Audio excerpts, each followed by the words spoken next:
turn to the teacher. Turn to the teacher. Turn to the teacher. Turn to the teacher. Turn to the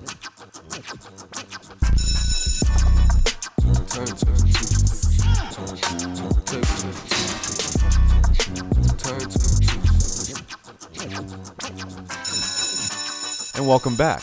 I'm Mike with the Turntable Teachers, and class is back in session, here for another guest speaker episode at AOA Studios. If you're an artist, podcaster, or content creator of any kind, make sure to reach out to us at aoastudios.org to book your session or service today. And I am joined today by an incredibly special guest. He is the frontman of the PHI Collective. You've probably seen him around the scene, either throwing shows or supporting, because I feel like you love to support. That's like your thing. I pop out as much as I can. Like I really do. I try. You can only be in so many places. You only go to so many things. But I do feel like whether it's in person or online, you're a very big supporter of the scene here. So I appreciate you saying that. It's the truth, and I think. I'm not the only one that probably feels that way. Yeah. So I mean, right back at you. Like, of course, you throw a bunch of shows. You throw a bunch of you have the the whole album coming out, and that's literally like a Massachusetts. It's gonna be a staple, bro. It's gonna be fun. Yeah, but you guys got a great album coming out too. So I don't want. Yes, we do. But this is Mikey DZZZ joining the Turntable Teachers podcast. I don't want to get too far deep into the conversation without introducing you. Welcome. Great to have you, man.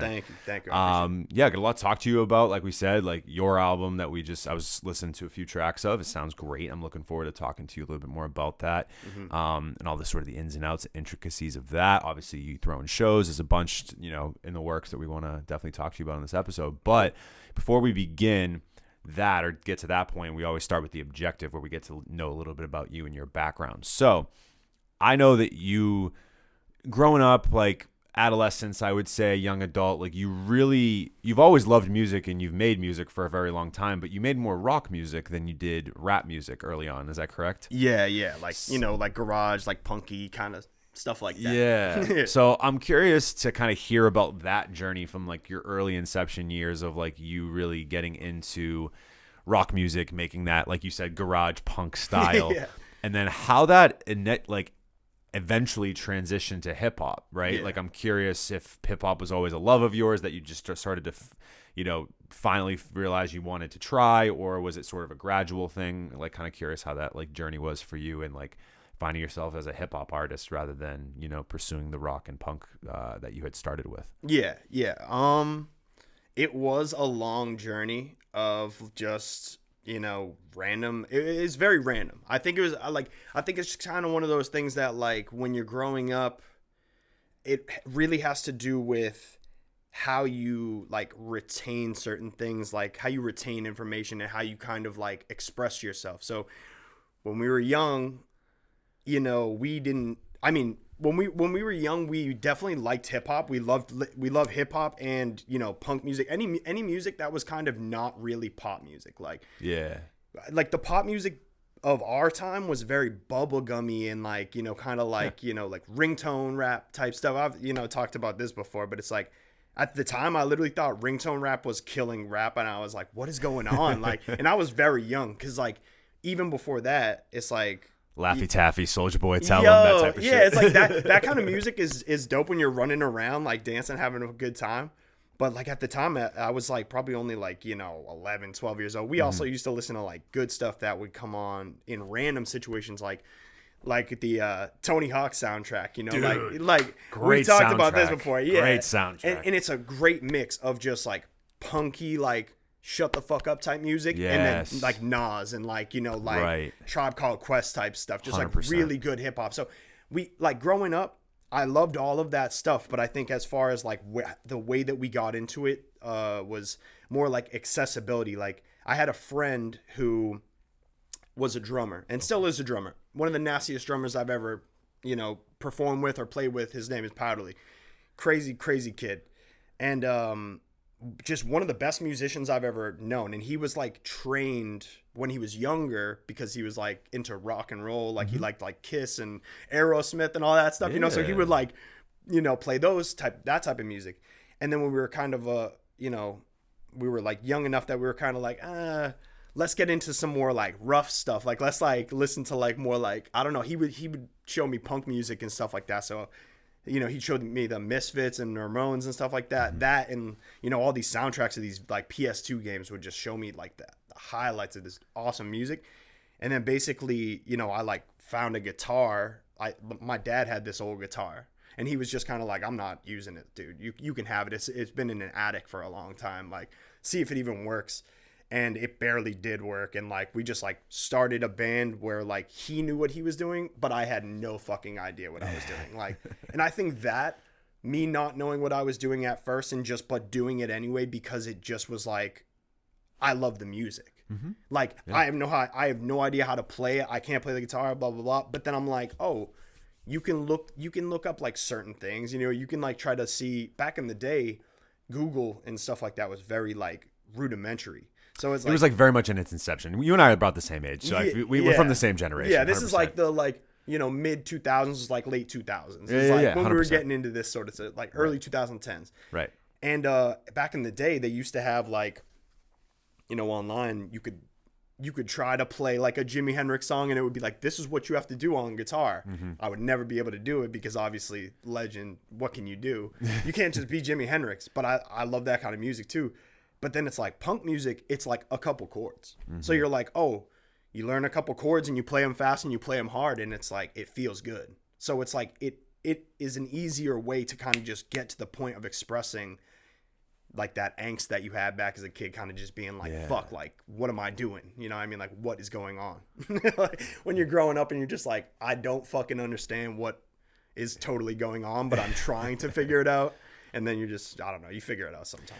Yeah, absolutely. I loved punk music for that reason, man. Like, you know, My Chemical Romance, Green Day. Like, I mean, I was definitely hip to a lot of that. For me, like, I agree with you. I feel like hip hop was, I don't want to say a little bit later. It was like, it was parallel, and then hip hop eventually kind of, for me as well as a listener, definitely took a stranglehold on the rest of my like listening. But early on, it was a lot of rock. It was a lot of punk. It was a lot of that. Yep.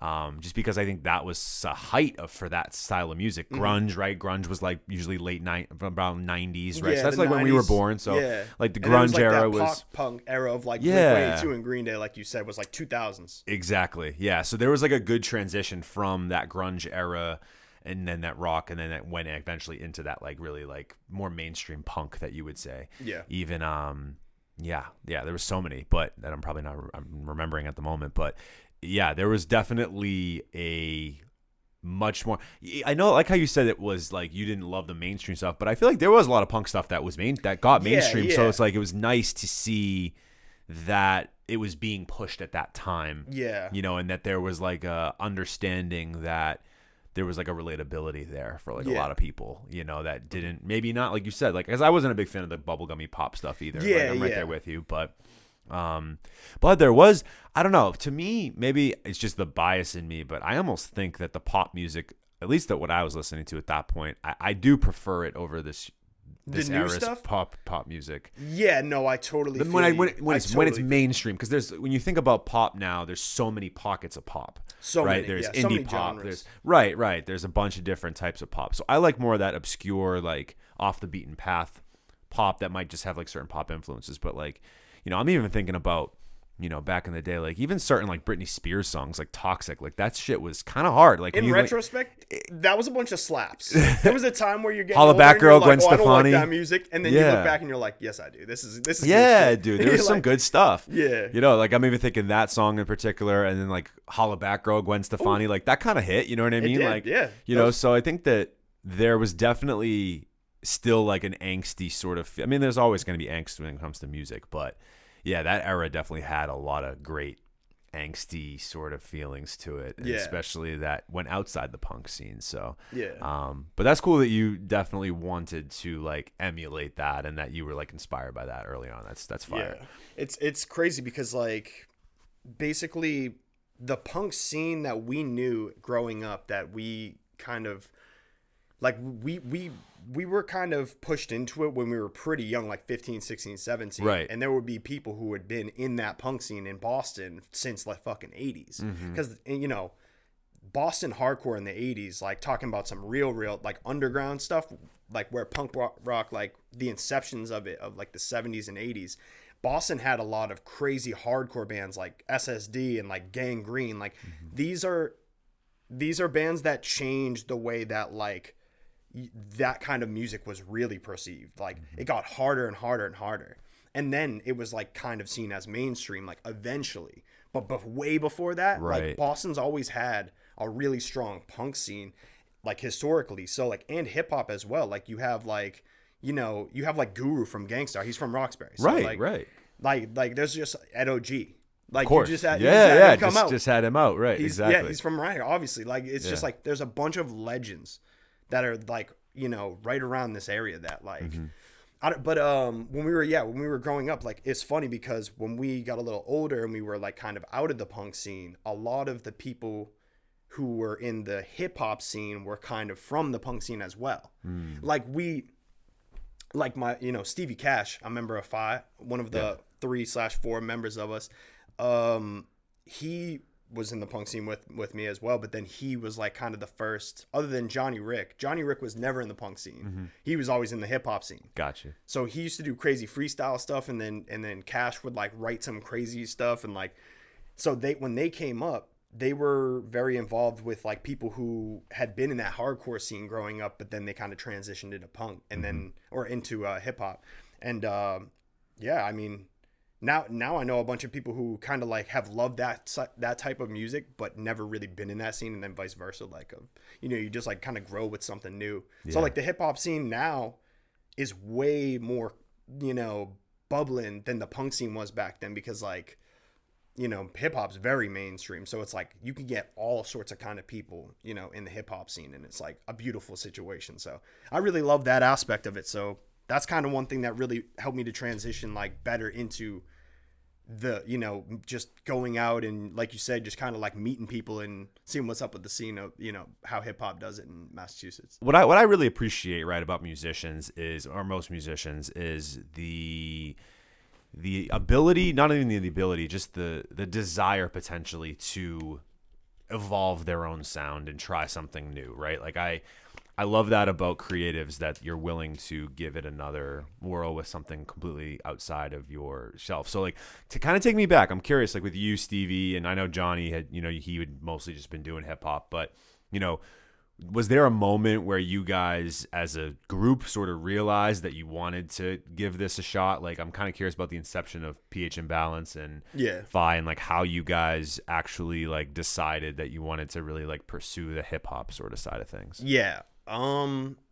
It's kind of just like a simple story, and also one that in retrospect, it seems like I don't understand how it kind of transitions so easily, like as far as just the way things go. But so, you know, when I was like in college and stuff, I kind of was away from the punk scene, and I was somewhat away from the hip hop scene. Like I was kind of like seeing what Johnny and Stevie were doing, because they had at the time, Stevie was in, you know, he was signed to a little like record labels type thing up in New Hampshire, very small, like independent thing.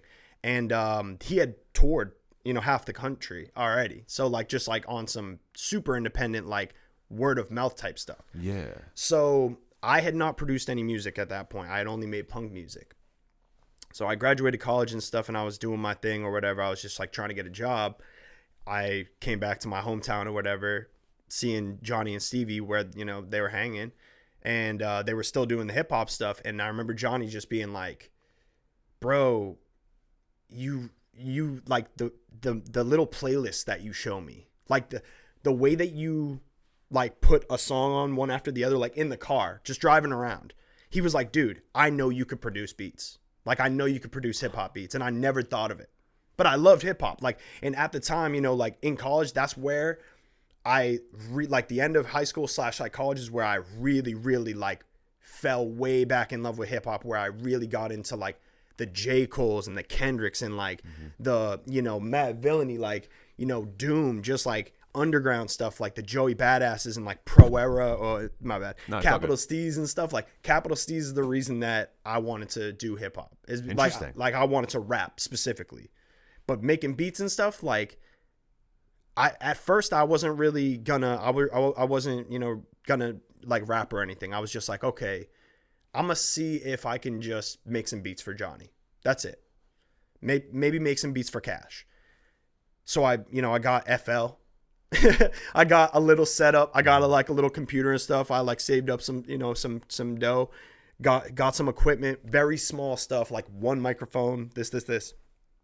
And we were recording in my mom's house. Like we were recording in Billerica in Pinehurst, like just chilling, like in the smallest, like I can't tell. There was a bed. It was like this. It was like about this big, and there was a bed and like one couch, and that was where we had to record type stuff. Like, and like all the computer setup was just like in this packed little area in my mom's house, in my room, and just off the rip, I was like, damn, I could do this. Like, I can make these beats. Like, the second song that I ever produced, is going to be on the PHI Tape. No kidding. Stop that. That's crazy. Which actually means that this PHI Tape that we're talking about candidly right now, which I kind of have not really in interviews because now it's about to be that time. We're about to drop it. Like, now we're talking about it.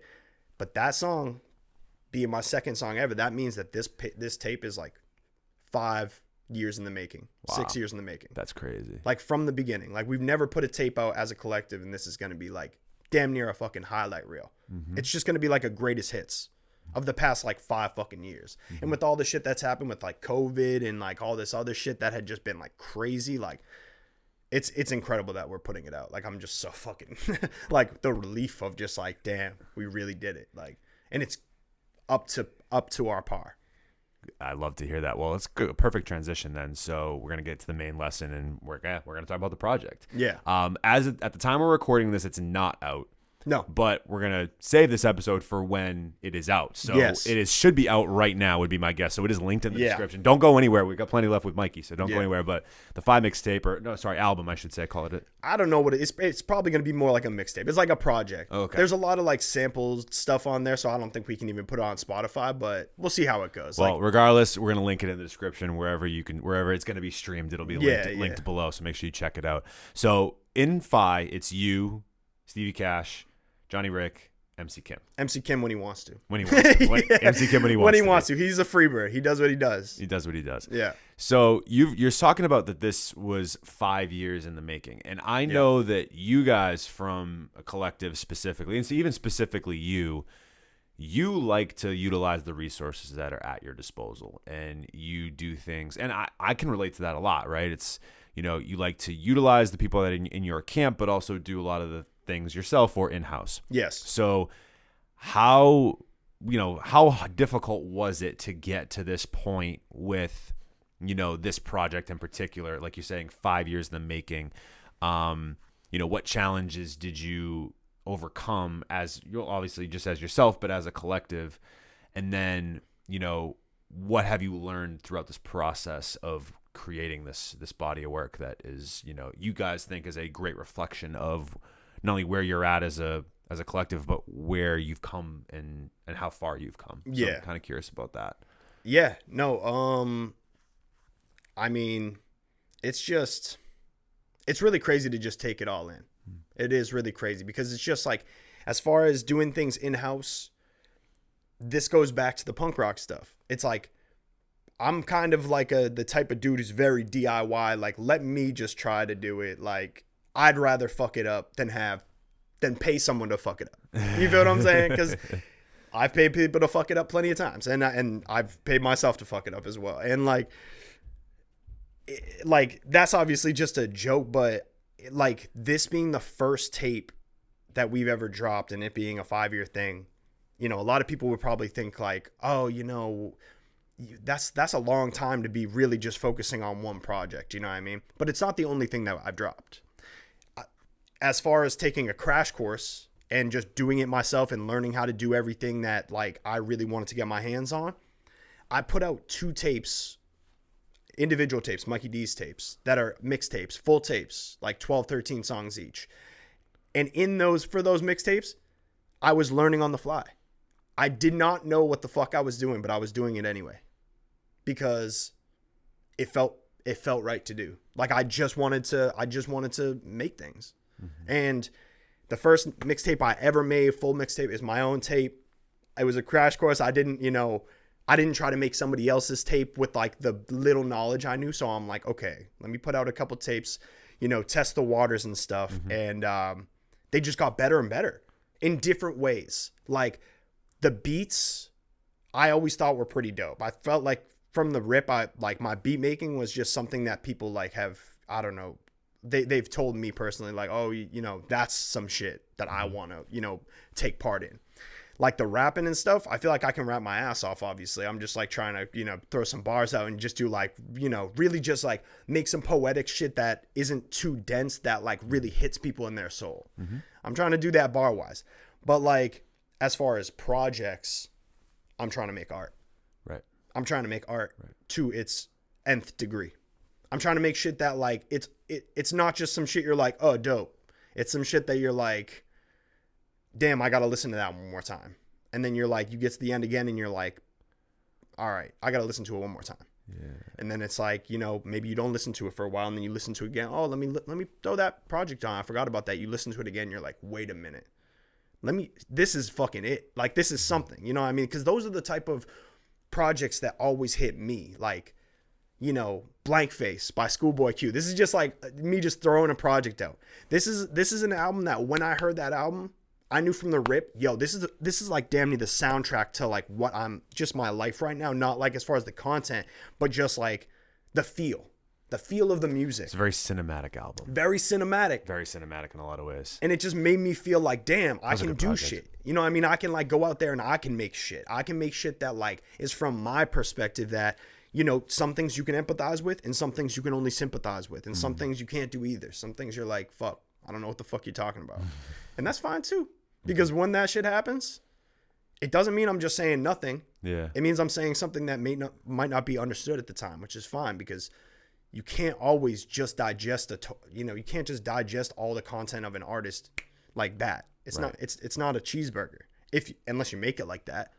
But I'm not making cheeseburgers. I'm making sirloins. You feel what I'm saying? I'm making Kobayashi, like some Wagyu A5. Yeah, damn.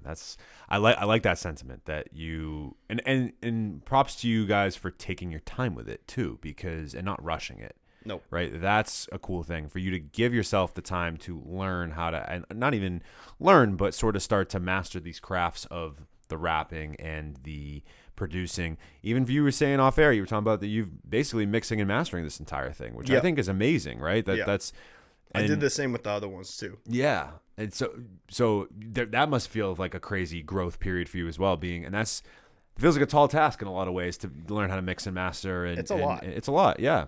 All of it's a lot. I mean, just literally just like making beats in general is like, just getting the pieces. Like just from the jump is like, what the fuck am I doing? I feel like the rapping is the most easy because you hear so much of it that you're like, oh, it just, I don't know, to me. And that can come from within, right? That's like kind of innately you, right? Yeah. Versus like, you might hear what you want the beat to be, but you have to then create it outside of yourself almost, right? Versus like a lot of those bars are going to come from within. Like you can just write those bars versus you can make them sound how you want. You can inflect the words you want to inflect upon, right? Versus when you're producing or even mixing and mastering, there's probably a sound you're trying to achieve, but it becomes a lot harder because you don't actually know the route. It's less innate. It's more like trial and error and figuring out, tinkering, I guess, right? Yeah. They even say like, I've heard certain engineers that are like say like engineering is just problem solving in a lot of ways, right? You're troubleshooting. Yeah, you're finding. That's a technical mindset, right? And that's an interesting thing that you bring up is like, with a lot of stuff, it's very innate. It comes from within, but then with that, like the mixing and mastering, you're really trying to kind of do something that is like a familiar, you're trying to like make something familiar yet different in a way. And like it comes a lot from the technicality of it. Mm-hmm. In the last couple of years, I've been doing different kinds of work, and a lot of that work is audio visual work. So I'm working with a lot of people who have a lot of different perspectives of the basics, a lot of the basics.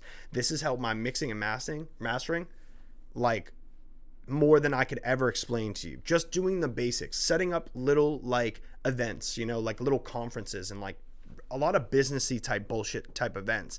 But you just only having one job. Oh, I have to make sure the mics are good with this digital, mixing board, blah, blah.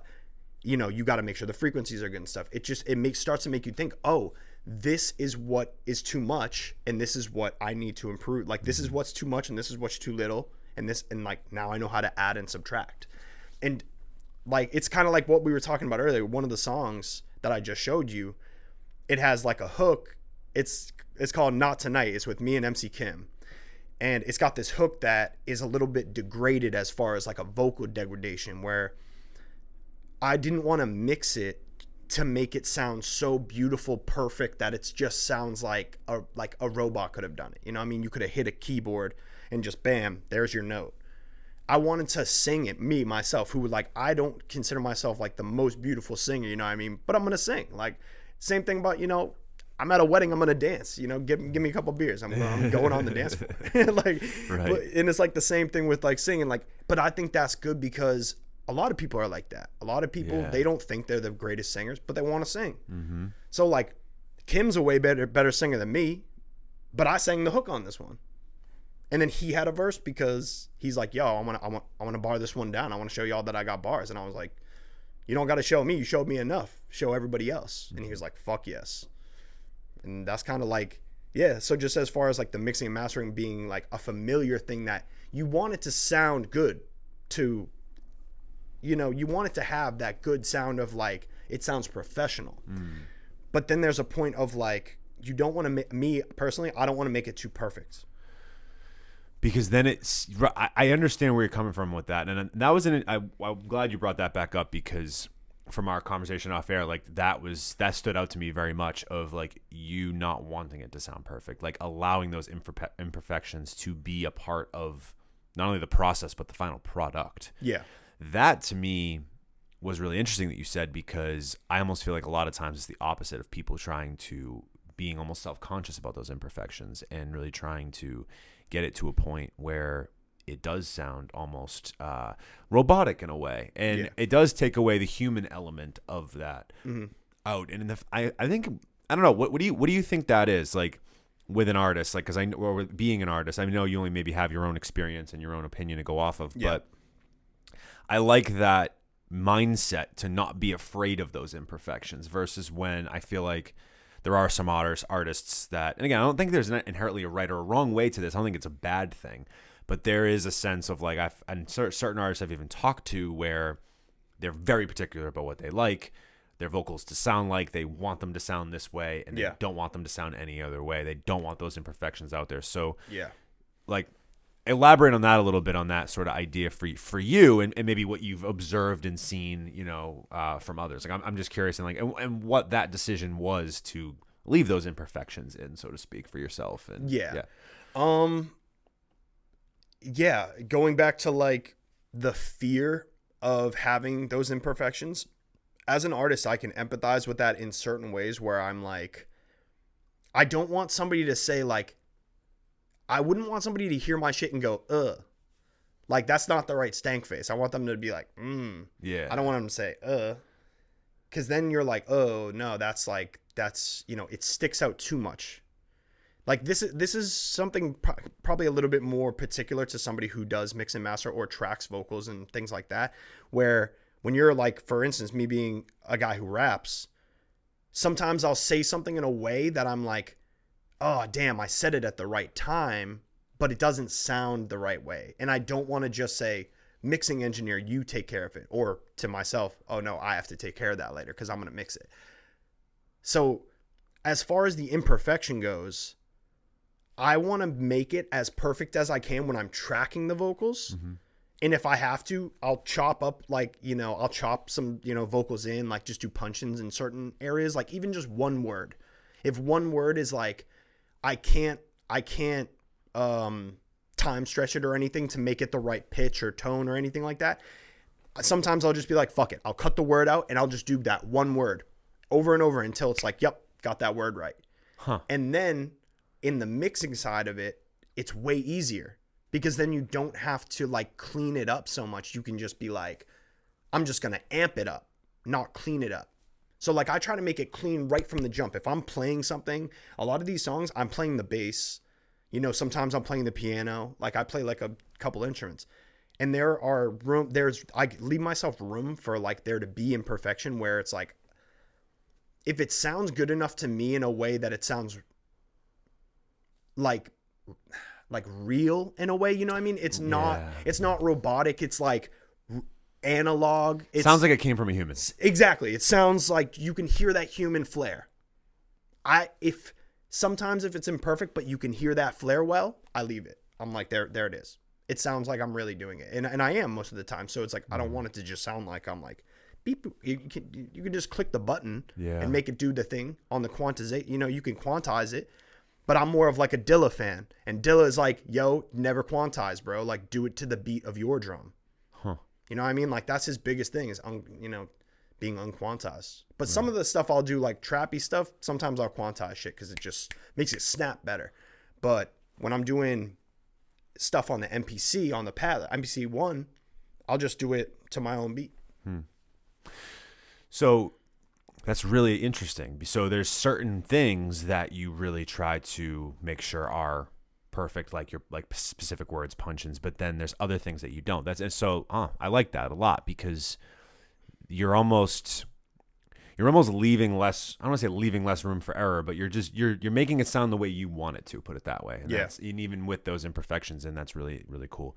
Dope, man. I love that answer. That's a really fascinating way to go about it. I appreciate that. I like that. I don't think I've ever heard, like, well, in the conversations I've had with certain engineers and stuff like that, I don't think I've heard people going back in and just going, I mean, I'm sure it happens, but going back to just even punch one physical word in. That's really one crazy. word at a time sometimes. I mean, yeah, see, that's one of those things too where I feel like you get certain sessions where you're working with somebody and they literally like are like, oh, I'm a one take Jake. I'm going in the booth. And then they do one and then they're like, yeah, that was it. And then you're sitting there like, one more, bro. Like, just one more. So I can at least like cut some of the pieces and like make it be. And like the homies I work with, they understand my process. Mm-hmm.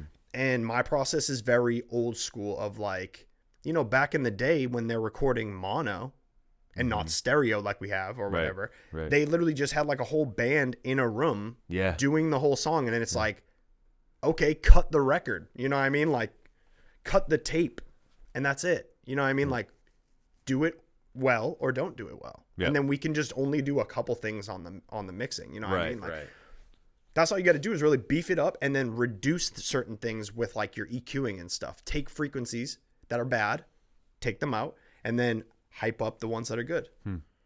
Fascinating stuff. Mixing and mastering 101 with Mikey DZZZ. Yeah. I like it. At least that's what I know. At least I'm new to this shit. Well, it works for you, and it does, and that workflow works for you. So that's great. And it makes my sound. It it produces the sound that I'm trying to make. Well, that's important. You feel like you found a sound that works for you, and that at the end of the day is probably the most important thing for you as an artist. Mm-hmm. So for this body of work, is there a song where if let's say someone's listening to this podcast right now and they've never heard any of your guys' music, what song from the project do you think would be a great introduction to it, to like listen to the full thing? Like one song, honestly, it would either be Hey, which is the second song I ever made. That's crazy. That's the song that literally sticks out as like, this is the closest to what I've been trying to do the whole time, and I did it the second time. And I almost never have done it again in that way. That's Isn't crazy. that weird? That is weird. It's weird because it's like, you'll hear, this is a song that's very different. It's not like it's not no boom bappy, like it's weird. Because what I have heard so far, the few tracks I've heard, I don't say don't sound like you guys. It sounds like you guys, but it's a much different path than what you've put out as your singles. Like this one, Hey, sounds more like the singles. Interesting. And that's kind of why we've been putting those singles out, to be like, this is our sound, but then you're going to hear all the diversity that we have. Right. Like there's even songs on this thing that I didn't show you that like I'm just secretly kind of like playing guitar in like folky ways and like doing little like harmonic shits and like just like little pieces of songs that are like, they start boom bappy and then it's just like, you know, some little piece of it is just, a little folky guitar thing. I like it, man. Yeah. That sounds great. It's very diverse. That's I would dope. say. Can we play a clip of Hey for the people just so that way they can get a little sense of it? Yes. Dope. Yeah. We'll be dropping that for sure. Cool. All right. Yeah. Well, this is Hey off of the brand new PH Imbalance album, and it's linked in the description, so make sure you check out the whole thing. But here's a little clip, sneak peek, and we will be right back.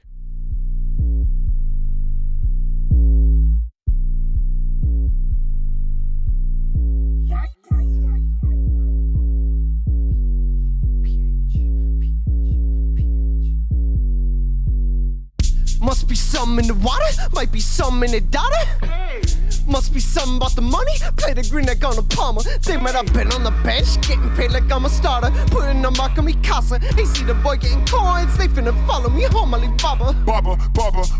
They think I know the way, so my halo clip the wicks on my shoulder blades. Pray to the Lord I avoid the cage, Michael the Archangel, so been the war, homie. I'm changing my angle, Kurt, I'm a heel now, ankle like breaking your heel now.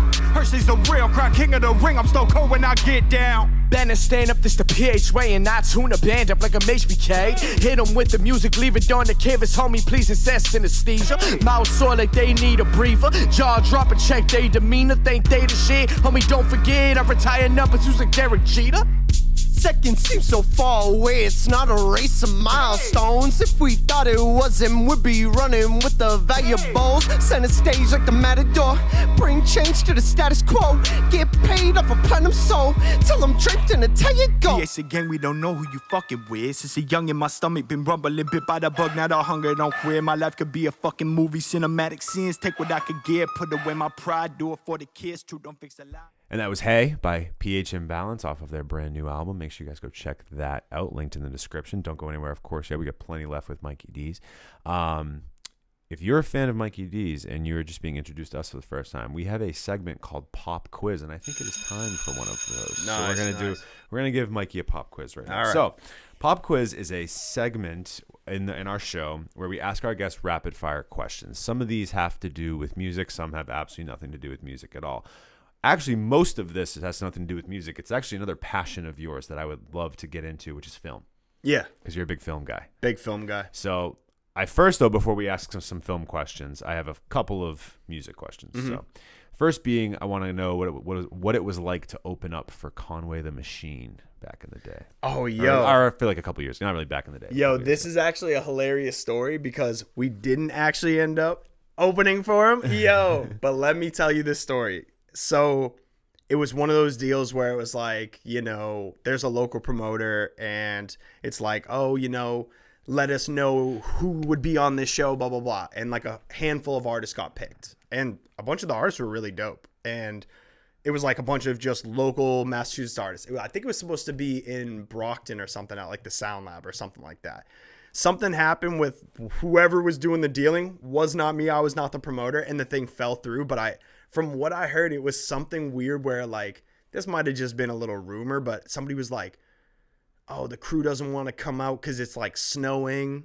So it's like they don't want to get their fit messed up. They don't want to fuck their shoes up or something like that. Like I heard that and I was like, dude, please tell me this is a joke. But yeah, all in all, I think there was a scheduling conflict. But that's funny. Yeah, we did not end up opening for Conway, but we we support Conway still. He's fucking one of the best ever. Of course. Yeah, of course. I'm sure. Yeah, all of Griselda, honestly, some of the best ever. That's awesome. Yeah.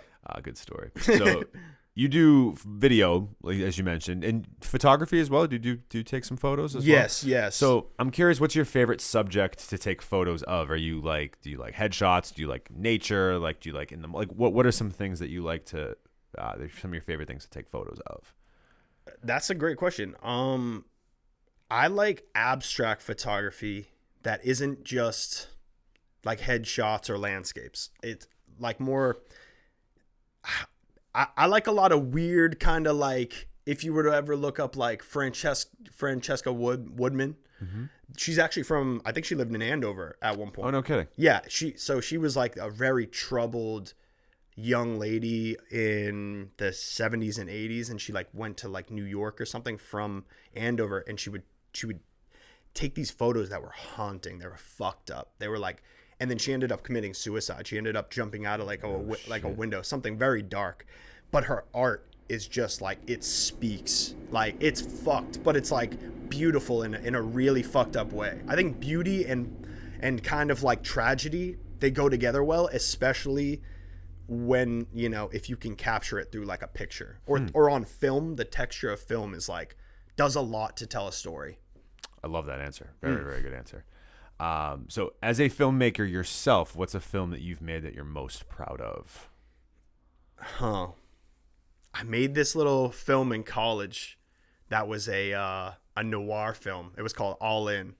It was for a final project, and it was it was just so fucking weird. It was weird how all the timing just went together, because when you're, you know, it's a final project, so you have to like get a couple people to act in it, and somebody got to write it. I ended up doing almost everything, right? Like literally, I ended up editing the film into the morning it was due. Oh no shit. That's usually how that goes. Literally how it goes in college, but I didn't get anything really done until the week, like 5 days before I had to pass it in. And I'm about to graduate and shit. I'm like, dude, I gotta like put this out. So it was a noir film, and it was terrible acting. I was acting in it and stuff, but it was like black and white, and it was very jazzy. We ended up going to Woburn to use this creepy basement at my grandmother's house. That's like, my grandfather was like a mason, so he had all these tools and shit, and it was just really creepy. And it was, you know, we had it as like a noir film, so it's all black and white. There are people playing cards and like smoking cigarettes and shit, just like, I gotta win my money back. I bet too much, all this type of bullshit. But it was just a really beautiful film. There's another film that I put out somewhat recently, like a couple years ago, called Space, and it's very short. It's an abstract film. Mm-hmm. It would be considered, I guess, avant-garde, because there's no real story, but it's only one shot. And it's a shot from a bird's eye view down onto a bed. Mm-hmm. And two people, like a couple, are laying in bed, and they're laying facing each other. And then the guy kind of gets up and he rolls over. And when he does, the girl sees it. And she's kind of like, so she rolls over. And there becomes like a physical space between them in the bed. And that was kind of some of like that's like the type of poetic like cinematography that is the story that I wanted to tell, you know, just something simple like that space between people, you know, and how when you're in a relationship, sometimes the space becomes more, and sometimes it becomes so much that you two are not one anymore. Wow. Yeah.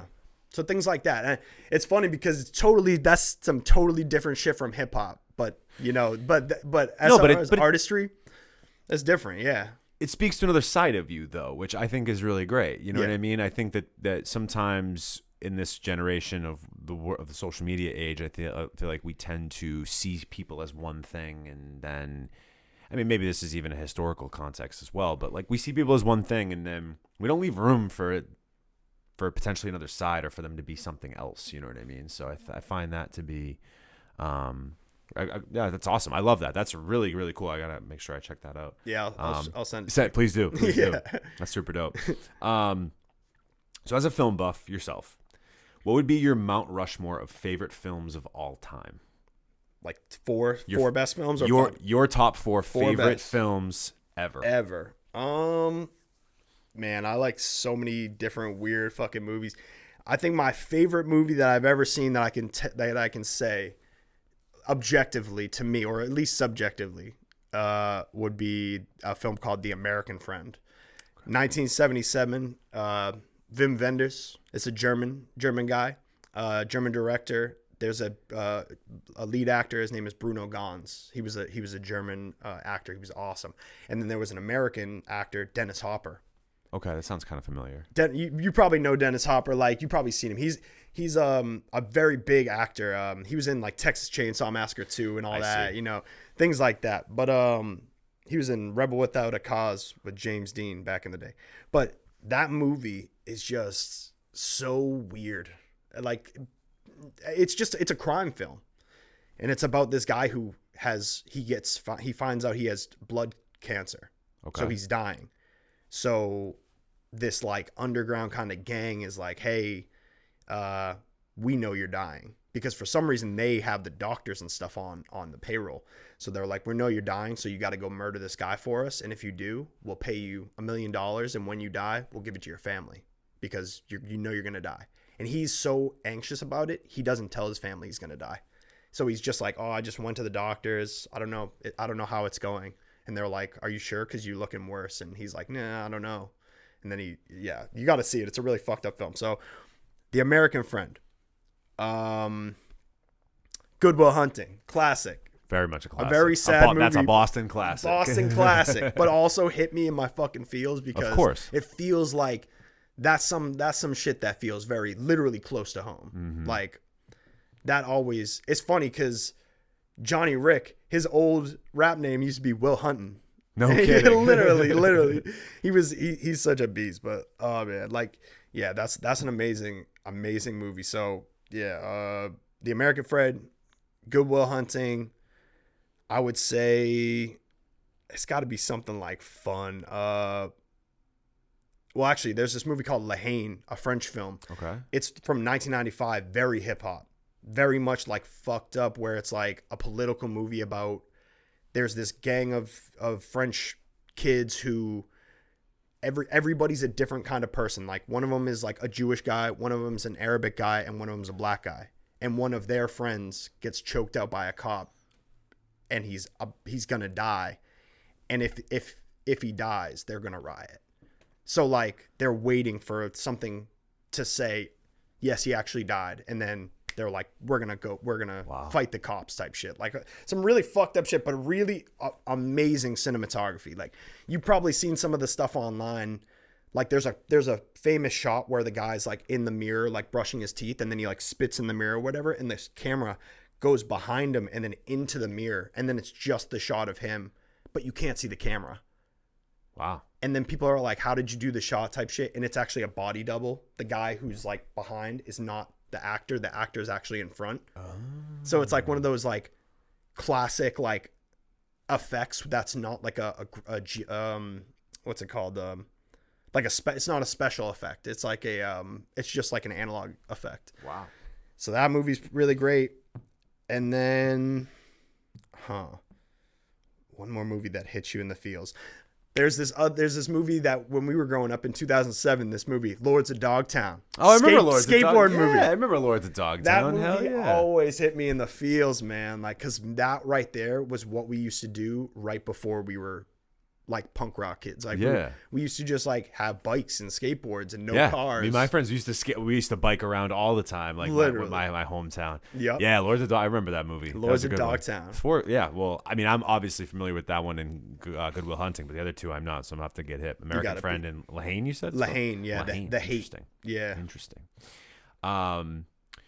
Who's your favorite director of all time? Oh man, I don't know. I mean, probably. It's probably got to be like a tie, but it's Paul Thomas Anderson. Okay. Sorry, Paul Thomas Anderson. And I probably should have mentioned a Paul Thomas Anderson film, but that's okay. PTA, my favorite director ever. Like, dope. Does his own cinematography sometimes. Wow, he did it on Phantom Thread. Interesting. Yeah, very cool. You've mentioned your love of John Bryan. You know, it's like you're a huge fan of him. John Bryan. What is so important about the score in films? Like, how can the score or the music that's within a film affect it from a viewer's standpoint? And then what film do you think has the best score that you can think of? Well, to link what we were just talking about, Paul Thomas Anderson made a film in 2002 called Punch Drunk Love. And I remember that movie. And the composer was John Bryan. Right. And that was one of the big, like, this guy like did a crossover where like he was in the music industry and then he's like now he's a composer or whatever. Mm-hmm.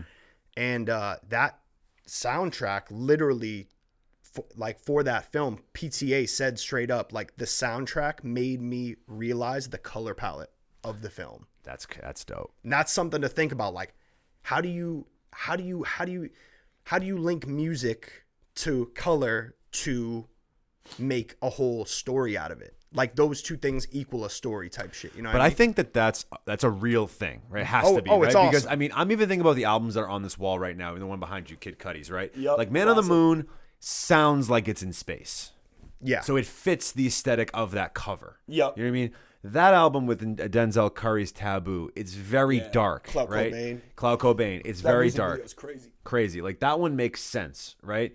I mean, maybe it's not all the time. Like even Billie Eilish's album, it's very dark and it has a lot of those elements to it. So I feel like there's certain. I mean, I'm just looking on what's going on with the wall right now. Yeah. Midnight Marauders as well, Mad right? Lib with Freddie Gibbs. Oh, God, just yeah. a bunch of classics, Yeah. dude. Just But a bunch of classics. What I love about, like you said, like visually, how do you pair it with something sonically and like make it potentially this sort of entire experience? So that's interesting. Yeah. That you're saying that. I used to work with a person who was who would like help write films with me sometimes, and she was very much like, the way that I start writing films is based on the color.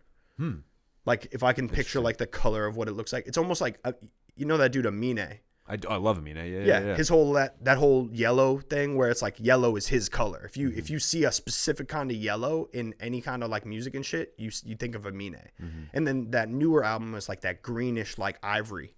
And it's like every album that he has like a specific weird color to it that you're like, oh, this goes with him. You know what I mean? Like with his vibe of like that era.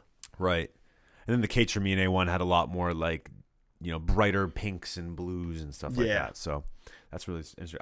Is there a film that you particularly really love the score that you think it like? Really, The score, yeah, particularly. Man, honestly, Good Will Hunting. Yeah, that's a good score on that. I wonder who did the score on that, but like, it is a very. It's weird because it's almost like that mix of like 90s Disney kind of thing mixed with like some real like introspective like, oh, maybe I should think of my life type music. So it's like, I don't know. It's a very coming of age sound. Literally, yeah. It's some shit that feels like, oh yeah, this tells the story of like what I've seen.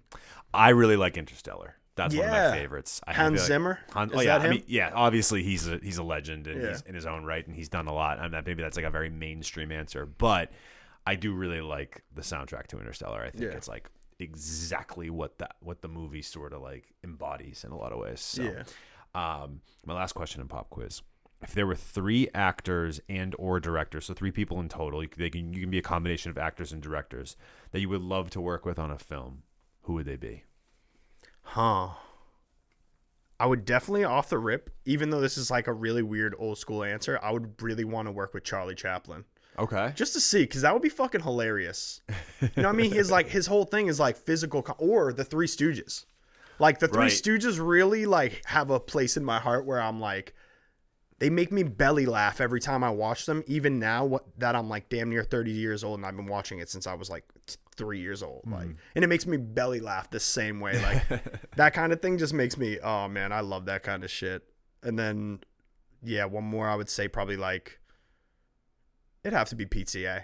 Like PTA, like I've seen interviews with him in it and he just seems like a dude who like, a dude you'd want to chill with who's like a little older than you that you're like, oh damn, I can learn some shit from this dude. Like he knows a lot of shit that like really interests me for some reason. Like he does a lot of like Radiohead music videos and shit too. Yeah. Just as little like fuck arounds. Dope. Yep. Speaking actually of composers, that dude from Radiohead, the guitarist, Johnny Greenwood, he's the composer of a lot of PTA films. Did not know that. So like that's the link of all that. That's the link there. Yep. Huh. Interesting. Yep. The more you know. Mm-hmm. Well, that was Pop Quiz with Mikey D's. That was very fun. That was good. Well, almost filmish edition. That was a good time. True. I'm glad we got to get a lot of, because that's a huge interest of yours, I know, so I wanted to get that out of you. I want to have talk a little bit more of the project before I get to my last 2 questions in the main lesson. Yeah.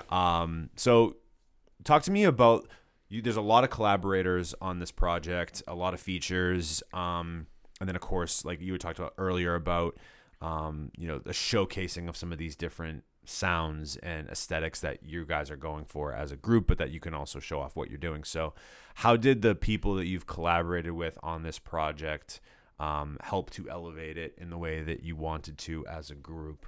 Yeah, for sure. I think all of the collaborators that we have on this project, they just killed it. They killed whatever they had to do, whatever we asked, which was basically just like, do you want to throw a verse on this? You know, like, does this speak to you?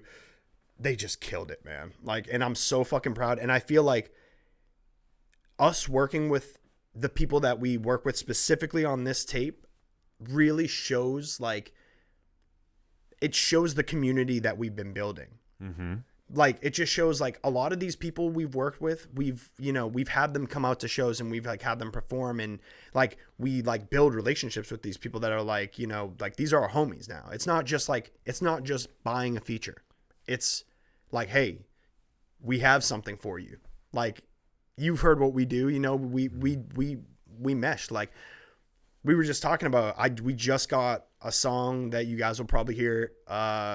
It's featuring Jeff Porter and Isaac Groove. Hell yeah. And those are two dudes that you know very well. Yes, those are the homies. Big shout out to Jeff and Isaac. Yeah, but then there's like a bunch of different kinds of artists. There's Jeff, Isaac, there's Joey Mortal, great mixing engineer and also producer, and just a different perspective. He makes very like Suicide Boys kind of music. Mm-hmm. So Joey Mortal, Carlito with 2 O's, this from Cape Cod, his homie Jordan Grant, Ramon from Mindflex. Oh, you got Ramon on that shit. Yes, we do. Nice. Yeah. Hell On a yeah. really dope track too. I'm and excited to hear it. He murders his verse. It's crazy. We have Nayely, the young talent, Berkeley college student, amazing singer. Who else do we? Chad Shabazz, can't forget about him. Mm-hmm. He has a crazy verse on a song called $1 Million Baby. Who else? I'm probably forgetting people, but it's been a lot of collaboration that, and you'll see a lot of these songs. I let a lot of like the collaborators rock on their own. Like we don't have verses on the songs that like Jeff and Isaac have, or like Carlito and Ramon, or Carlito and Joey, and then Ramon and Jermaine. All those songs are separate. Huh. And we did that on purpose. But there's a couple songs where like Nayely is on probably the most important song on the album the project, as far as like a song that may incite change type shit. You know what I mean? Like just something that's beautiful and resonant and like isn't specifically like just hip hop, or anything, in one particular way. It's the song called Speak Up, where it's Cash, me, Johnny, Nayely. We had Nayely close out, and it's one of the most important. I actually helped her piece her verse kind of together, like as she was writing it. Like she would write some pieces and then it would be a draft, and then she would send it to me and be like, what do you think? And I'd be like, that's really great. I think we should work on this. And then she would. And then it just got better. And then she's like, what do you think of this? I said, okay, I think we should, these little things. Mm-hmm. And then it just got better and better. And then it was like, at the end, I'm like, damn, might be the best verse on the fucking song. And every verse is like, just, not to be that guy, but honestly, the verse that I have on that song is probably my favorite verse that I might have ever done. Wow. And there's no like auto tune on it. And I did this like singy kind of Mac Miller-y kind of thing where like I was just, fucking around on it. When I was making the song, I was like doing little Snapchats and sending it out to just, whatever, like just on my Snap or whatever. I had like random people hit me up who I'd not talked to in years being like, yo, who is that? What is that? And I'm like, that's just me fucking around. And they were like, what the fuck is going on? Like, and I'm like, I haven't talked to you in fucking 10 years. Like, it's no big deal. But yeah, no, and just as far as like the writing on it, like, oh man, just the writing. Everybody's verse on that song in particular is just so good. And then we have a song, $1 Million Baby, with Chad Shabazz, where it's like me, Cash, and Chad. Chad closes it out and he just kills it. Yeah, that was one of the ones you played for me yeah, right now recently. So, now that's great.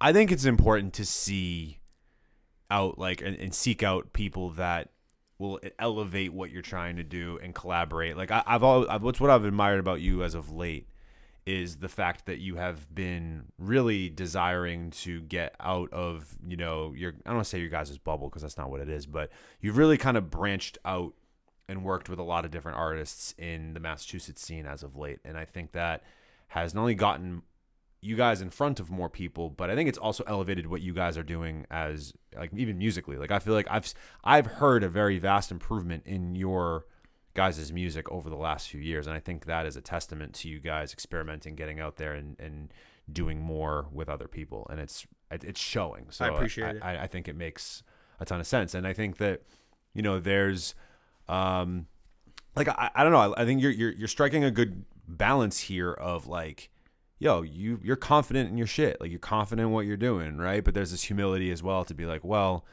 we could always as well help, use help from others to like elevate what we're doing as well, and like to help us like grow and evolve as a group and as a collective. So I just appreciate all that. And you've also been really trying to give people some platforms on your events and show throwing, which is what the next thing I want to get into with you is all the shows that you guys have thrown over the last couple of years at least now at this point.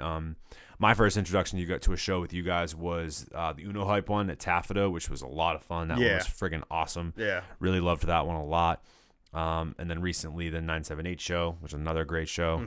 And you've, as of now we're recording this, you have one coming up this upcoming weekend at the Cantab, and then you had one earlier this month. So what has kind of been your goal as a collective, but also as you in general? Like, what's your goal been as throwing these shows? Is it just simply that, just creating community and creating more opportunities for yourselves and creating an ecosystem? Or are there other reasons why throwing shows for you guys has been such a focus over the last couple of years? Yeah. Well, with throwing shows in particular, it's a tough thing. It's a tough thing to do in different ways. Correct. It's I hear you. Totally different. Yeah, you know what I'm talking about. I know.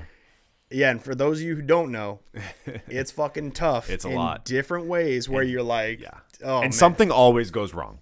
Everything. Something always. It's usually just. I mean, it can be a couple of things, but no show ever just goes completely smooth. No, yeah. Never. Ever. You literally have to build that into the planning of like, okay, when I ask for this to happen, when blah blah blah by this time, I know it's not going to happen by this time. Something is going to go wrong. Yeah, literally. It's like we talked about earlier with the engineering. It's a lot of problem solving. It's a lot of just putting out little fires. You know what I mean? That's really what the job entails when you're curating a show and you're promoting a show. Yeah. But anyway, and you've seen me not only put the show together, but then during the show, I'm fucking running around. I've seen you do it too. Yeah, you know, we've seen it from each other. At Fest, you were all like, "Yo, good to see you." I'm like, "Yeah, great to see you, bro." No, I know, and it's such a double-edged sword because you want people to have fun, you want to enjoy it yourself, but inevitably there's always something that needs tending to, and especially as the shows get bigger and there's more people, like there's only more, and the more artists you get involved, right? It's catch-22. There's all these elements that are so great, but then there's always potentially an issue, or again, whatever. You make it work. You figure it out. Most of the time though, it's like most showgoers of ours, I'm sure they're not even noticing those things. That's the other thing, right? Where I'm trying to remember and remind myself of that. Yeah, I mean, that's how you know it's going well, when people are not noticing of the little hiccups, when it's just like going. Yeah. Like that's. But how, you noticed it of like, hey, and it wasn't like I didn't want to talk to you. No. Like, hey, how you doing, Mikey? We talked for like maybe 30 seconds of like, oh, I'm getting pulled in this direction. Yeah, I'm like, I get it. There's 200 people here. Like, I totally get it, bro. You see me at the Taffeta just being like, or at the 978 show, just like, oh, I've been doing this thing recently too. This is stupid, and honestly, this is this is something you shouldn't do probably. But I guess it's a learning lesson. So with certain venues, right? If it's, for instance, like a friend of yours' venue, and it's not like a big, like a bar or something like that. A lot of the times you have to hire your own people for certain things that you might not be thinking of them. Like for instance, a door guy. Oh yeah. I've been the door guy in the last 2 shows that I've been at, or like 1.5, because I actually had a homie do it for a different part. But I didn't have a door guy for this other one, so I'm running around literally just like, oh, you guys coming in, blah blah blah, doing all this, like just like getting the money, because like I'm like, yeah. I'm like that old school where I'm like, okay, if there's not like a contracted person here to do it, I'm not just going to let anybody touch the money. You know what I'm saying? Like that's a business mindset where you're literally like, you have to keep that in mind. And then you're like, how's the sound in here? This sounds great. Like, oh, is everybody having fun? It's like that mix of like, I need the bread in my hand, but also, like they're selling merch at the front door. Go grab some. It's super dope. Like Roxbury Paid actually was selling the merch at the most recent show that we just threw back from the underground. So like, as far as, man, like just being an artist, you know, I do a lot of things in a way where, you know, little train in the background. Oh, it's an Easter egg at this point. Yeah, Like, can you hear the train? Always you hear gets the train. Yeah, it's nice. It is cool to hear in the background, honestly. But yeah, so yeah, like the being an artist, throwing shows, like you were asking earlier, I do try to create a community for anybody who wants to show up, and it's hard to get people to show up. It's not easy. It's not easy, and that might be the hardest thing. Is as far as like, there's plenty of people who may be interested, but there's plenty of things going on. So it's hard to book a date, and you're thinking to yourself, "Oh, this is a Saturday in June, so it's going to be sunny out. So like, people are going to want to go to the pub." You know, I mean, it's never happens like that. It's more like, damn, I hope no other shows are this day, because then there's going to be different crowds going to these shows.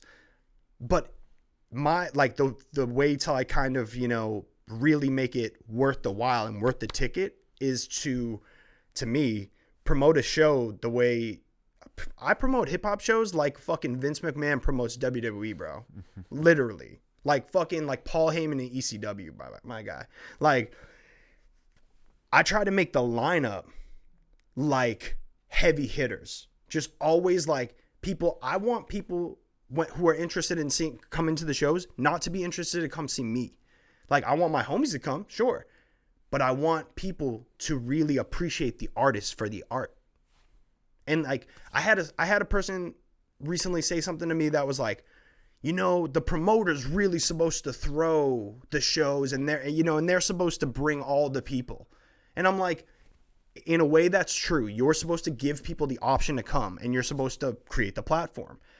But the artists are the one on the bill, the same way that John Cena is on the top of the WrestleMania thing, and, you know, he's at the top of the bill. So people coming to see WrestleMania, they come to see John Cena. Like, some people, it's both, right? Yeah. But a lot of people, it's like, it's John Cena. Like, that is that. Like, if you stuck John Cena anywhere else, like, you'd go see. Like, people would go to see that. Exactly. It's that type of thing. I hear you. Literally. So it's like, it's a symbiosis. Like, it's the meshing of, like, the artist got to bring people out, and the promoter has to bring people out, and you have to create an environment for the artist to shine. Because, I mean, I've thrown a couple of shows where, you know, there's a couple people in the crowd, and it's like, it's kind of like, all right, we're gonna do what we do. We're gonna fucking rap. We're gonna, you know, sing our songs and do our thing. And it's gonna be more of like, we're gonna get to know each other, like the people who are here. Then I've had shows you've seen where it's fucking packed the fuck out, and it's like, I don't know anybody here, but I'm going to try to like thank as many people for showing up, because I'm like, you know, I'm, you know, just being an Italian guy, I'm just like, yo, thank you. You know, just being like, you really did me a good one. Like, thank you so much. You know what I mean? I'm the same way. Totally. Yeah, literally, where it's just like, oh, you showed out for me? I fucking appreciate that. And I'm probably going to show out for you too. Because, yeah, because you want that, right? You want, and you guys have been gracious to, you know, hire us for a couple of things as well, for like doing video and photo and stuff like that. We appreciate that, because it's again, you're feeding ecosystems, and that's what we want to do too. Like, that's the biggest strive. And I think, you know, as we continue to create this, and you know, something you said, like it is something I think about, but I also realized like very quickly, like for me, it doesn't really matter anymore, because I think it's a good thing that there are so many shows, that there's too many options sometimes on a Friday, Saturday, even Sunday night sometimes in the scene, because it wasn't like this for a while. And now it's nice to see that, you know, there can be multiple things going on at one night, and you have to choose. Like, that's a good problem to have. That these is days. A good problem to have. If you are a fan of the mass music scene, or you're even in the music scene right now, it's like it was a couple months ago, or at the tail end of 2023, it was like Chase Murphy with Clark D. He had his show. Ooh. And then it was like C4, and I can't remember who else he had the lineup. C4 had his show. And basically, like, most people just had to choose. But the cool part about it is they didn't see it as a competitive thing. If anything, they came together and they were like, oh, by the way, anybody that was at the C4 show and anyone at the Chase Murphy show, there's going to be an after party for both shows at the end. Like, oh, sick. That was fire, right? Yeah, for them to both be like, hey, you know what? I know you have the same show as, like, same night.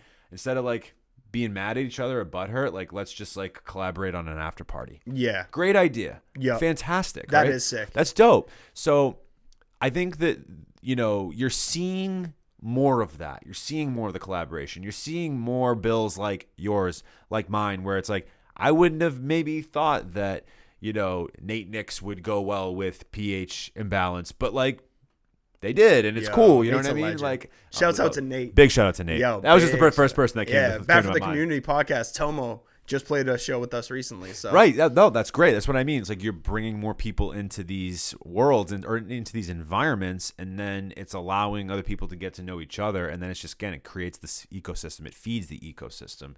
It allows for that. So, yeah, I mean, yeah, you want the lineup to kind of make sense, for maybe sonically, or you want to make some type of a progression there, but it is also cool to get some different people in a room that maybe you wouldn't have expected otherwise. Yeah. And not to bring this up, but that was really the goal with Masterclass, was to try to see if we can get people in rooms that like would never have gotten into rooms like when they're creating the actual music. So I see what you're trying to do, and I'm not even trying. You're doing it. You're totally doing it. You're not even trying anymore. Hell yeah. You're throwing shows. It feels like once every maybe 6 weeks to like 2 months, like, and that's great. Yeah. You know what I mean? We've been keeping them consistent and then working on our shit a little bit, and then you know then we kind of doing go back and forth. Yeah.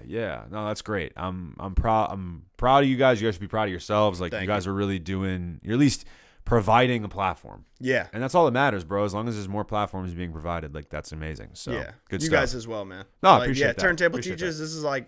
This is really dope. Like the Say That podcast, literally recorded right there. Exactly. Yeah, shouts out to Pete. Yeah, we love Pete. I was just at the AOA event, the studio event. Yeah. And thank you for coming out to that. by No the way. problem. Of course, that was an amazing event. I met a bunch of people. Yeah. And that's really the thing. Like, I love to network. I'm an introvert until I'm in the room, and then I'm like, I don't want to just stand here by myself. I'm gonna go say what's good. You know, say what I mean? meet some people. Yeah, 100%. like it's that simple. And I understand being introverted and having kind of a little bit of anxiety of like, you know, you don't want to be judged. Sometimes you don't want to look stupid type shit, but it's like, who cares? Back to the imperfection thing. It's like, dude, who cares? Like, fucking, right.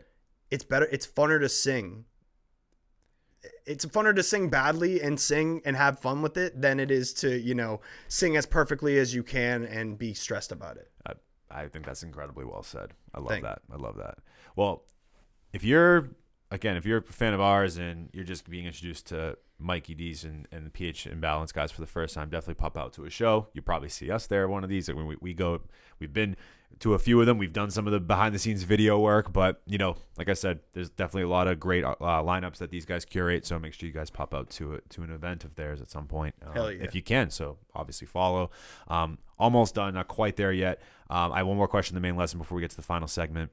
Did you go to Genius Camp by chance with Yes. with Devos? And Yep, I so did. what was that experience like? Because I love what he, again, talk about curating, you know, different environments curating an environment with different people and networking, stuff like that. I feel like that's one of the things that he really does well. Big shout out to Devo, who was on Say That not too long ago. Yeah. What was that experience like, going to something like that?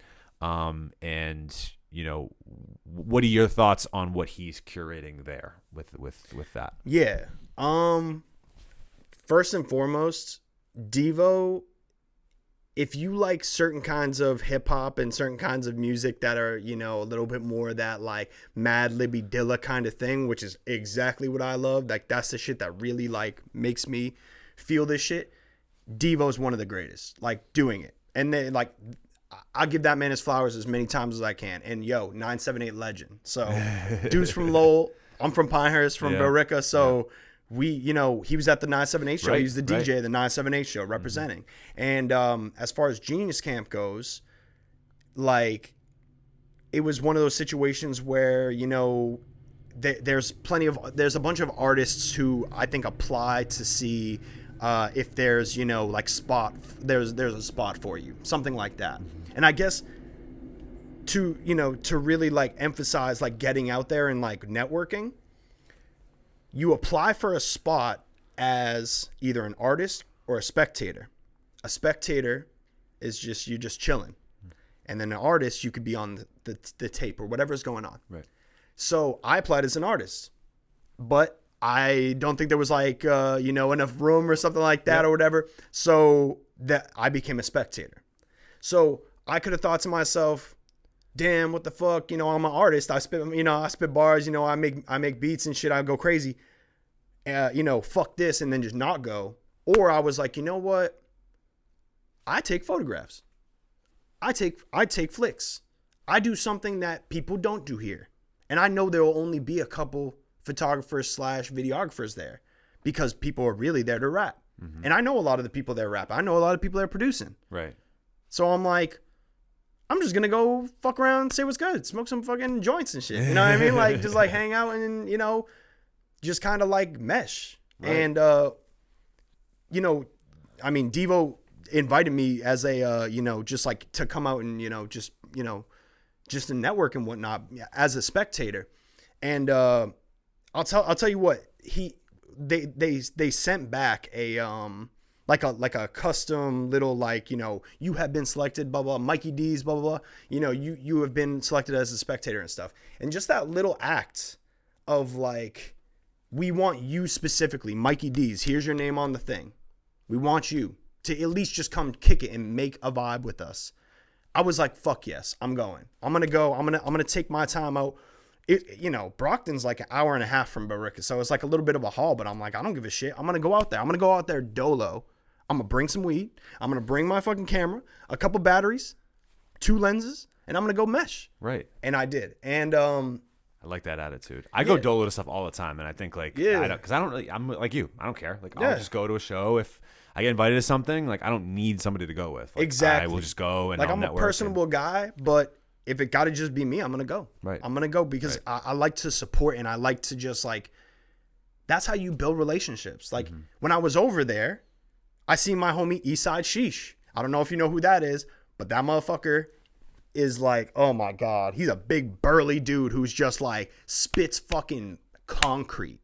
Just hard as fucking, oh man, just like hard as shit, crazy. And I was like, sheesh, like I seen you put out some videos. I seen you put out some music and whatnot, but I'll tell you what, bro, I could work with you and make a video, just cause you're a legend to me.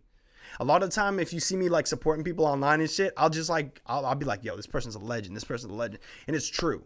It's true to me because like these people are creating the environment that I flourish in and vice versa. Like I help to create an environment, even though I don't have to be the head honcho at all times. I can just be a camera guy. I can just be a guy who just goes out and says what's good and fucking passes the joints and like, catches some flicks. And like most of those flicks won't even be used. And I know that. And I don't care because I'm there to like put a face to the name.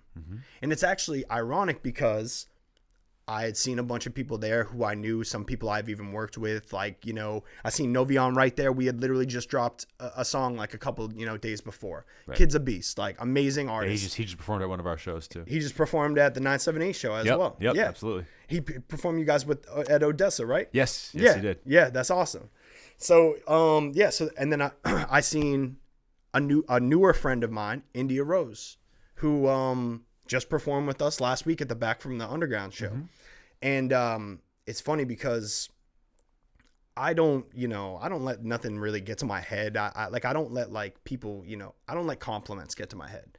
But sometimes people say things that I'm like, thank you. You just made me feel really good. And I really do appreciate it. And when I was down there, I was introducing myself to people. I introduced myself to her. We were in this big studio room. And I said, hey, I'm, nice to meet you. My name's Mikey. She said, oh, Mikey D's? And I said, yes. And thank you for pronouncing it right. Just playing. But no. How do people pronounce it? Some people go zzz. I'm like, bro, is it all fucking sound like, or like Mikey Diz? Mikey did, like I heard so many variations. I'm just like, nah, bro. That's shocking to me because I don't feel like it should be anything else. But right, anyway, it's so simple. But yeah, I know it's funny. It's like a little pet peeve. But yeah, damn, that's like that old J. Cole story, Jerome Scott or whatever they say. But yeah. So I seen India Rose and she said, "Oh, you're Mikey D's from Fire, right?" I said, "Yeah." She said, "Oh yeah, I've seen you and some of the guys perform at the Sound Lab testing lab. So that's where I know you from." and we were in Brockton at the Sound Lab. Oh yeah. And I was like, yo, I really, really appreciate you. Like that, you know, that's the type of thing that, you know, just like somebody liking what we do. Like just as, or at least just even the recognition. Yeah. Just to be like, oh hey, I remember what you did, right? Like, yeah, that's, literally. Yeah. We were memorable enough for that person to say, I recognize you, which is great because real recognizes real. I'm like, yo, let me hear some of your stuff and whatnot. I looked at some of the stuff. I'm like, dude, of course she is a hit maker. Like amazing, beautiful voice, India Rose. And not only that, me being an artist, I feel like I can kind of see different pieces of people that I'm like, maybe you should try this. Maybe you should try, you know, I'm just suggesting, you know, if you don't take the advice, no big deal. But I was like, yo, you know, I bet you can rap. I have a feeling you got bars. Even though I've heard her sing and her singing voice is beautiful. And she was like, I have been getting on some trappy shit lately. And I'm like, maybe we should get on some trappy shit. And she was like, yeah, let me send me something. I sent her something. She was like, and it was hard. Like it's something that's like it's really like it's a rough ass track. And she was like, I can rap on this. And I was like, all right, we'll see it. I'm still waiting on the verse, but yeah, I heard a little snip of something else she had put out at the Back from the Underground show, an unreleased joint. And I was like, oh, stank face. She's rapping her ass off like on the stage, just fucking going nuts. I'm like, oh my God. Sometimes you know what I mean? You just know. That's and awesome. She was even saying, she's like, oh, I didn't even know if I was really going to perform that kind of a song tonight. But since we've been talking about it, I tried it. Yeah. And the crowd fucking loved it. They were like, yo, she is just as much a rapper as everybody here. And she's like, you know, she's a proclaimed, you know, R&B artist. Right. So it's like, but no, she can stand with all of us rapping as well.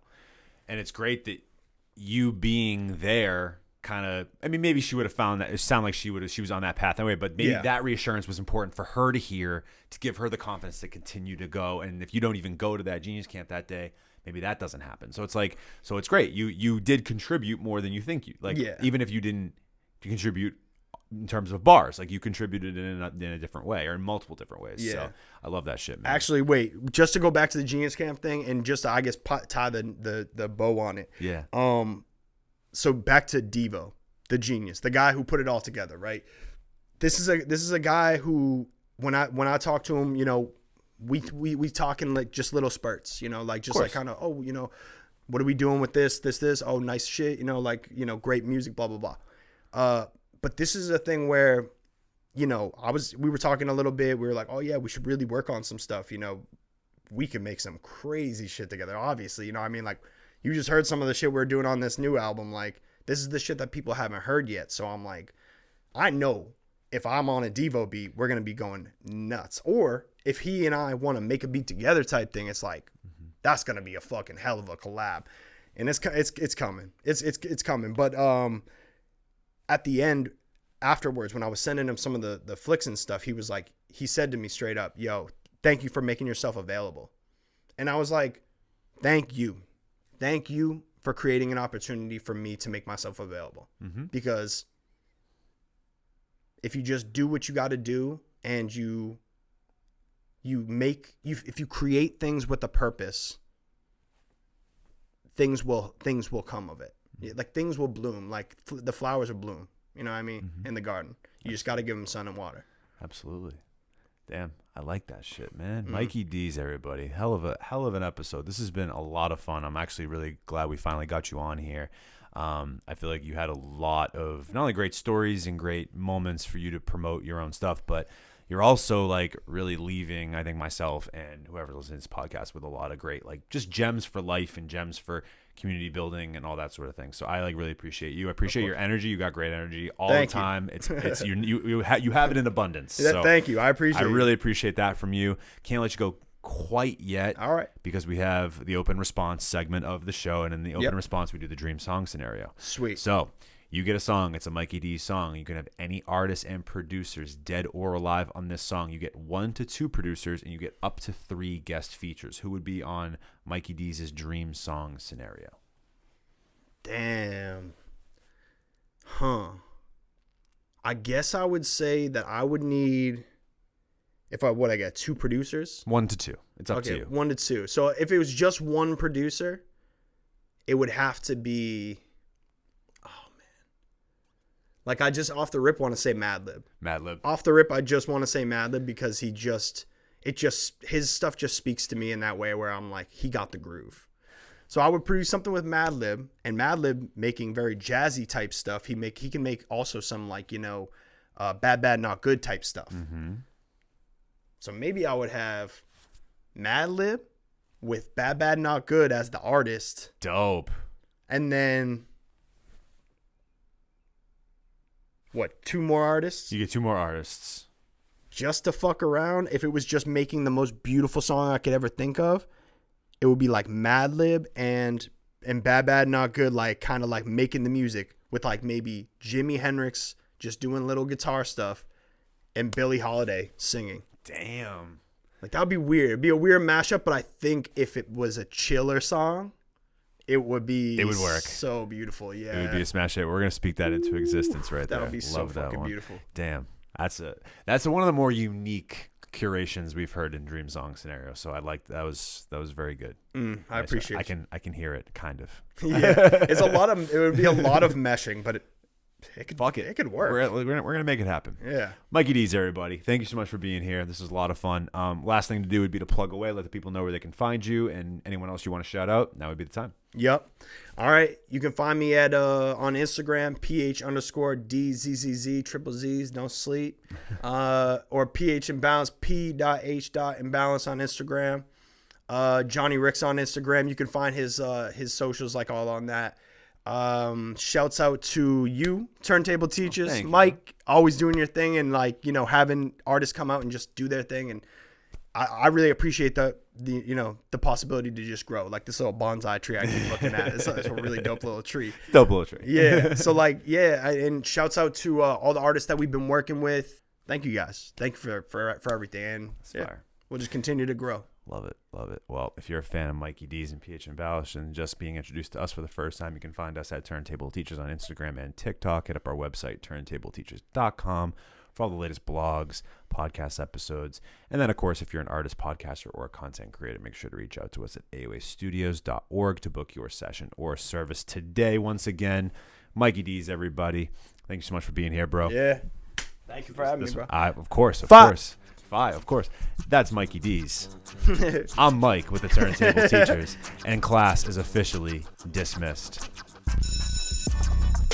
Turn.